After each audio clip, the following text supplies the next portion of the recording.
우리 믿음의 결론, 신앙생활의 결론, 우리 모든 사역의 결론이 무엇인가 하면 하나님께 영광 돌리고 하나님을 찬양하는 것입니다. 무엇을 하든지 이것이 결론입니다. 직분자 선거를 마쳤습니다. 피택 되신 분들도 되지 않은 분들도 온 교회 성도들은 직분자 선거를 마치고 우리가 하나님께 할 것은 하나님께 영광 돌리고 하나님을 찬양을 하는 것입니다. 여러분, 바울이 에베소서를 어떻게 시작하고 있습니까? 하늘에 속한 신령한 복을 주심에 대한 찬양으로 시작합니다. 하늘에 속한 신령한 복은 성령을 통해 허락하신 복입니다.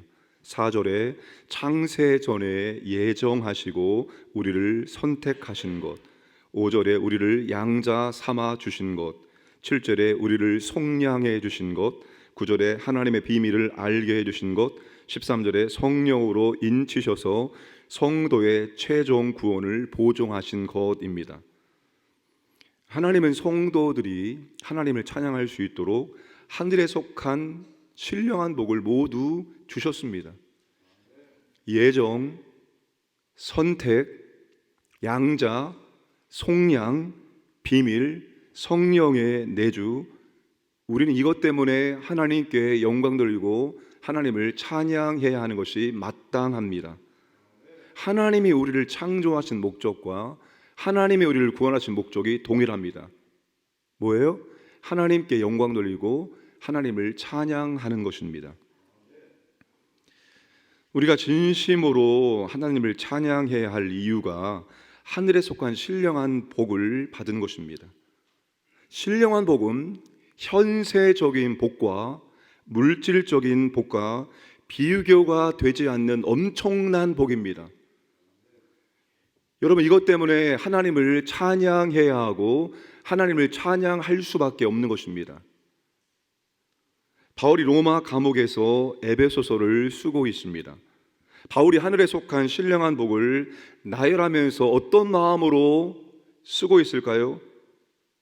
벅찬 감격과 감동 가운데 지금 이 말씀을 써 내려가고 있습니다. 그것이 오늘 내 가슴에 구구절절이 감동과 감격으로 느껴져야 하는 것입니다. 바울이 하늘에 속한 신령한 복을 하나씩 숨가쁘게 써 내려가면서 그의 입술에는 찬양이 터져나오고 있습니다. 바울이 지금 이 하나하나를 열거하면서 바울이 쓰는 찬양이 터져나오고 있는 거예요. 바울은 지금 찬양 가운데 쓰고 있는 거예요. 이게 3절에 찬송하리로다, 6절에 은혜의 영광을 찬송하게 하려는 것이라, 11절에 그의 영광의 찬송이 되게 하려 하심이라, 13절에 그의 영광을 찬송하게 하려 하심이라. 바울이 하늘에 속한 신령한 복을 하나씩 하나씩 열거하면서 하나님의 영광을 찬송하지 않을 수 없는 것입니다. 나 같은 것이 무엇이라고? 내가 뭐라고?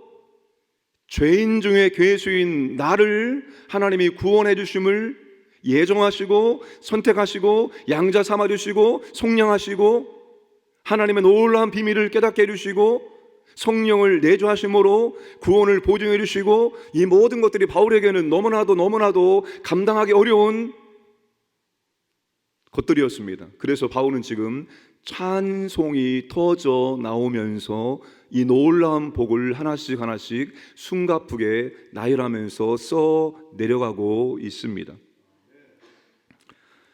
여러분, 신앙생활을 하면 할수록 하나님에 대한 찬양이 커져가야 됩니다. 하나님에 대한 찬양이 커져가야 됩니다. 여러분, 우리가 주일학교 때 기도를 어떻게 배웠습니까? 찬양, 감사, 회개, 중보, 간구를 배웠습니다. 마지막 간구가 나를 위한 기도죠. 나와 관련된 기도. 첫 번째가 찬양입니다. 우리의 기도가 깊어지고 우리의 신앙이 깊어진다는 것은 하나님에 대한 찬양이 더 깊어지고 더 풍성해진다는 거예요. 근데 우리는 반대로 나에 대한 간구가 엄청나게 많아요. 찬양은 거의 하지 않고. 그게 아닙니다. 신앙생활을 하면 할수록 하나님에 대한 찬양이 깊어지고 넓어지고 확장되고 더 커져가야 한다는 것입니다. 이 세상을 살아가면서는 현세적인 복과 물질적인 복이 더 크게 보일 수 있습니다. 그래서 하늘에 속한 신령한 복이 얼마나 크고 귀한지를 우리가 자주 잊어버립니다. 에서와 같이 생각할 때가 참 많습니다. 지금 당장 배고픔을 해결하지 못하는 이 장자권이 무슨 의미가 있는가? 가볍게 여기고 팥죽 한 그릇에 장자권을 바꿔버립니다. 하늘에 속한 신령한 복이 지금 당장 건강을 대신해 주지도 않고, 물질을 대신해 주지도 않고, 사업을 대신해 주지도 않고, 자녀 문제를 대신해 주지도 않고, 그러니까 이것이 얼마나 귀한 선물이고 복인지 잊을 때가 참 많습니다. 그런데 바울은 감옥에 갇혀 있으면서도 다른 것 때문이 아니라 하늘에 속한 신령한 복 때문에 벅찬 감동과 감격 속에서 하나님을 찬양하고 있다는 것입니다. 지금 우리가 어떤 상황에 어떤 일을 만났든지 상관없습니다. 우리는 하늘에 속한 신령한 복 때문에 하나님을 찬양해야 합니다. 그거 한 가지 때문에 찬양해도 충분합니다. 찬양의 이유가 없어서 찬양을 못하는 것이 아닙니다. 하늘에 속한 신령한 복 하나하나를 묵상하면서 우리는 그 하나하나 때문에 하나님을 찬양하고 또 찬양하고 또 찬양해도 그 찬양은 부족합니다. 사랑하는 여러분, 우리의 입술에서 어떤 상황, 어떤 일을 만났든지 하늘에 속한 신령한 복만 떠오르면 그저 하나님께 찬양, 찬송이 터져나오기를 주님의 이름으로 축복합니다. 자, 하늘에 속한 신령한 복에 대한 바울의 찬양은 감사와 기도로 이어지고 있습니다. 바울이 왜 감사하고 있습니까? 에베소 성도들을 향한 하나님의 구원 계획이 믿음과 사랑이라는 열매로 그들의 교회와 그들의 삶 가운데 실현되고 있기 때문입니다. 15절 16절 이로 말미암아 주 예수 안에서 너희 믿음과 모든 성도를 향한 사랑을 나도 듣고 내가 기도할 때 기억하며 너희로 말미암아 감사하기를 그치지 아니하고. 하늘에 속한 신령한 복을 받은 성도는 주님에 대한 믿음과 서로 성도들 향한 사랑의 열매를 맺는 것이 하나님께 영광을 돌리는 것이요, 그게 하나님을 찬양하는 삶이라는 거예요. 주님에 대한 믿음과 성도들에 대한 사랑이 신령한 공동체의 토양입니다. 토양이 좋아야 씨를 뿌리면 싹이 나오고 무럭무럭 자라서 풍성한 열매를 맺을 수 있습니다. 그런데 여러분, 토양이 너무나도 안 좋으면 아무리 좋은 씨를 뿌려도 여러분 풍성한 열매를 거두기가 어렵습니다. 저는 농사꾼의 아들입니다. 여러분, 농사꾼의 아들로서 농부들이 풍성한 열매를 얻기 위해서 그 땅을 얼마나 기름지게 만드는지 모릅니다. 꾸준하게 관리하고 꾸준하게 퇴비를 넣어줌으로 그 토양이 씨를 받으면 무럭무럭 자라게 만드는 그런 옥토를 만듭니다. 옥토를 만들지 않으면 아무리 좋은 품종을 심어도 열매가 풍성하게 나오지가 않아요. 토양 관리가 곧 열매 관리와 직결되어 있습니다. 토양을 좋은 옥토로 만들 때만이 열매를 풍성하게 거둘 수가 있습니다. 목회자가 성도를 바라볼 때 무엇 때문에 감사할까요? 어떤 상황에서도 주님에 대한 믿음을 잃지 않는 모습을 볼 때입니다. 교회 공동체 안에서 서로가 사랑하는 모습을 볼 때입니다. 그때 여러분 감사가 그치지 않게 되는 거예요. 하나님 감사합니다. 하나님 감사합니다. 하나님도 오늘 우리에게 그런 모습을 보기를 원하십니다. 내가 너를 왜 구원하지 않느냐? 주님에 대한 믿음과 서로에 대한 사랑을 보기를 원해서다. 하나님 동일한 마음입니다. 신령한 교회의 토양은 주님에 대한 믿음과 서로에 대한 사랑입니다. 이 믿음과 사랑이라는 교회의 토양을 잘 갖고 나가시는 우리가 되기를 주님의 이름으로 축복합니다. 바울은 에베소 성도들을 위해서 이제 기도합니다. 4가지를 기도합니다. 하나님 알기를 원합니다. 하늘에 속한 신령한 복을 주시는 하나님을 진심으로 우리가 알기를 원합니다. 이게 첫 번째 기도입니다. 두 번째, 부르심의 소망이 무엇인지를 알기를 원합니다. 기업의 영광의 풍성함이 무엇인지를 알기를 원합니다. 우리에게 베푸시는 능력이 얼마나 큰지를 알기를 원합니다. 그런데 첫 번째, 하나님 알기를 원합니다. 이게 가장 중요한 기도 제목입니다. 성경에 계시된 하나님을 진심으로 알기를 원합니다. 성경에 계시된 하나님을 아는 지식을 토대로 그 하나님을 체험적으로 알기를 원합니다. 모든 것이 하나님으로부터 나옵니다. 모든 것이 하나님으로 나옵니다. 역대상 29장 11절 12절 암송과 묵상 구절 올렸습니다. 부와 기회, 권세, 우리가 이 땅에서 원하는 모든 것들이 다 하나님으로의 손으로, 하나님 손에 나옵니다. 여러분, 하나님을 알아야 됩니다. 하나님에 대한 것을 아는 것이 아니라 하나님을, 성경에 계시된 하나님을 알되 그 하나님을 지식에 머무른 하나님이 아니라 내 인생의 삶의 고비고비마다, 내 인생의 삶의 순간순간마다 그 하나님을 우리가 체험적으로 아는 것입니다. 그게 새 언약의 놀라운 축복입니다. 어린아이서부터 어른까지 모두가 나를 체험적으로 알게 될 것이다. 여러분, 결국 신앙생활은 하나님과 나와의 관계입니다. 관계가 더 깊어지고, 관계가 더 넓어지고, 더 친밀해지는 하나님과 나의 관계를 만들어가는 게 신앙생활입니다. 하나님을 진심으로 더욱더 풍성하게 알아가기를 주님의 이름으로 축복합니다. 20절부터 23절까지는 교회에 대한 말씀입니다. 만물과 교회의 머리 되시는 예수님은 교회를 통해서 만물을 충만케 하시기를 원한다는 것입니다. 참 요즘 굉장히 힘들어지고 있습니다. 신앙생활이, 교회생활이. 교회 없어도 신앙생활이 가능하다고 말하는 사람들이 늘어가고 있습니다. 온라인 예배를, 온라인 교회를 경험하면서부터 이제 사람들은 굳이 지역 교회가 있어야 될 이유가 무엇입니까? 이제 한 사람이 여러 교회를 서치합니다. 내 본 교회는 여기인데 온라인상에서 여러 교회에 들어가서 내가 필요한 것들을 그렇게 배우고 듣고 있습니다. 굳이 지역 교회가 필요하느냐? 이렇게 말하는 사람들이 생기고 있어요. 심지어 나는 하나님을 떠나지 않기 위해서 교회를 떠난다라는 말을 하는 사람도 있습니다.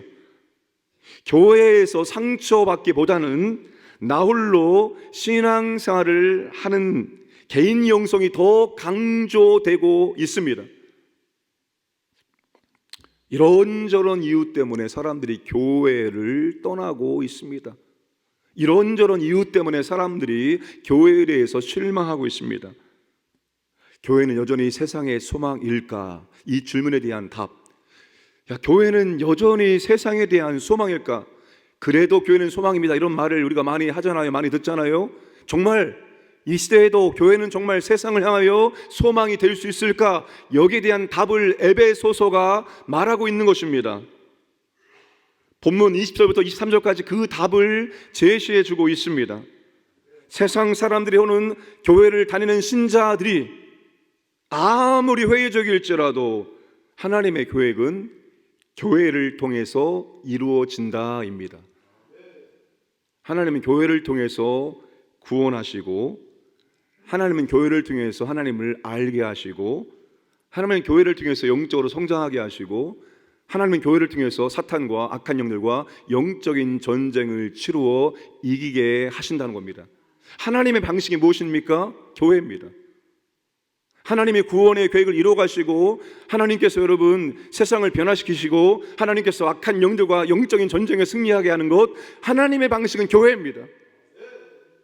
교회를 떠나서는 신앙이 온전히 성장할 수 없습니다. 어거스틴의 말처럼 교회는 어머니입니다. 어머니의 품을 떠난 아기가 어떻게 생명을 유지할 수 있으며 어떻게 성장할 수 있습니까? 하나님의 방식은 여전히 교회입니다. 그러므로 교회는 아무리 여러분 세상이 아무리 정말 소망이 없을지라도 그 교회는 소망입니다. 세상의 소망입니다. 하나님 오늘도 교회를 통해서 하나님의 구원의 역사를 이루어 나가시기 때문입니다. 오늘 저와 여러분들이 교회를 이루는 믿음의 지체들입니다. 이 교회가 하나님의 구원 계획을 잘 감당할 수 있는 그런 교회가 될 수 있도록 기도하시고 만들어 가시기를 주님의 이름으로 축복합니다. 우리 말씀과 사역을 기도하겠습니다. 오직 하나님께 영광 돌리고 하나님을 찬양하는 우리가 되게 하여 주옵소서. 교회를 통해서 하나님의 구원 역사를 이루어가게 하여 주옵소서. 전쟁이 그치게 하시고 우리가 진심으로 온 세계를 품고 기도하는 교회, 기도하는 성도가 되게 하여 주옵소서. 함께 합심하여 기도하겠습니다. 아버지 하나님 감사드립니다. 감사드립니다. 우리가 에베소서 말씀을 통해서 아버지 하나님, 우리의 믿음의 결론이, 우리의 사역의 결론이, 우리의 모든 것의 결론이 아버지 앞에 영광 드리고 아버지를 찬양하는 것입니다. 아버지는 우리는 아버지를 평생토록 찬양해도 부족합니다. 하늘에 속한 신령한 복을 이미 우리에게 주셨습니다. 우리를 예정하시고 우리를 선택해 주신 감사합니다. 우리를 양자 삼아 주심을 감사드립니다. 우리를 죄에서 속량해 주심 감사합니다. 우리에게 하나님의 놀라운 비밀을 알게 하시면 감사합니다. 성령으로 인치셔서 최종 구원을 보장해 주시면 감사합니다. 아버지 하나님, 우리를 통해 하나님의 구원의 역사를 이루어가시 감사합니다. 아버지 하나님, 우리가 어떤 상황 가운데 있는지, 우리가 어떤 일을 만나든지 오직 우리가 하나님께 영광 돌리고 하나님께 감사 드리는 그런 우리가 되기를 원합니다. 우리 그런 교회 되기를 원합니다. 주님 아버지 하나님, 교회는 여전히 세상의 소망입니다. 하나님은 교회를 통해서 아버지 하나님 구원 역사를 이루고 있습니다. 하나님의 방식이 교회이기 때문입니다.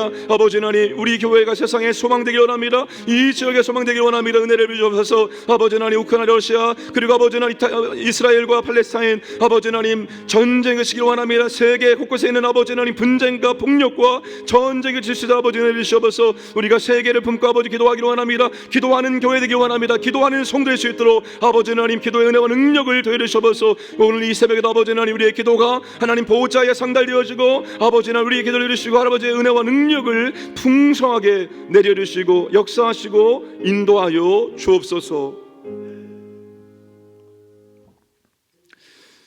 살아계신 아버지 하나님 감사합니다. 오늘도 아버지 하나님 우리에게 하루를 허락하시고 새벽을 깨어 주님 전에 올라와서 말씀을 듣고 말씀에 근거해서 아버지 앞에 영광과 찬송과 기도할 수 있도록 은혜를 주심을 진실로 감사드립니다. 오늘 우리가 어떤 상황에 있든지, 우리가 어떤 일을 만났든지, 우리가 무엇을 하든지 그 마지막 결론은 하나님께 영광 돌리고 하나님을 찬송할 수 있도록 은혜를 베풀어 주옵소서. 하늘에 속한 모든 신령한 복을 주셨으므로 내가 지금 당장 건강하지 않아도, 내가 지금 당장 물질이 없을지라도, 내가 당장 하고 있는 일들이 잘 되지 않을지라도 아버지 앞에 영광 드리고 오직 아버지 앞에 찬양할 수 있는 믿음의 사람 될 수 있도록 인도하여 주옵소서. 아버지 하나님, 여전히 교회는 소망이다 말씀하십니다. 하나님의 방식이 교회이기 때문입니다. 하나님, 오늘도 교회를 통해서 영혼을 구원하고 세상을 만물을 충만케 하시기 원합니다. 우리 교회를 아버지 하나님 그렇게 사용하여 주옵소서. 온 세계 전쟁에 그치게 하시고 여호와 하나님께 돌아오라 하나님께 감사와 찬양과 영광과 예배드릴 수 있도록 은총을 베풀어 주옵소서. 우리가 이를 위해서 아버지는 온 세계를 가슴 품고 기도할 수 있는 기도의 용사될 수 있도록 은혜를 베풀어 주옵소서. 기도하는 교회, 기도하는 성도될 수 있도록 주님의 뜻에 합한 기도할 수 있도록 은혜를 베풀어 주옵소서. 이 나라, 이 민족을 하나님 아버지 보호해 주시기 원합니다. 이 나라가 하나님을 경외하는 믿음의 나라 될 수 있도록 은혜를 더하여 주옵소서. 우리 교회를 보호하시고 인도해 주시고 한국교회를 다시 한번 아버지 하나님 부흥시켜 주시기를 간절히 소원합니다. 오늘도 강인의 모든 가족들 머리부터 발끝까지 보호하시고 가정과 자녀들, 직장, 사업장, 재산 모든 것들 하나님께서 불 같은 눈동자로 지켜주시고 보호하여 주옵소서. 오늘도 기도하는 주의 자녀들 성령님 하나님 보좌 앞으로 인도해 주시고 하나님과 풍성히 교제하는 은혜를 허락하여 주옵소서. 감사드리며 모든 말씀 예수님의 이름으로 기도드리옵나이다. 아멘.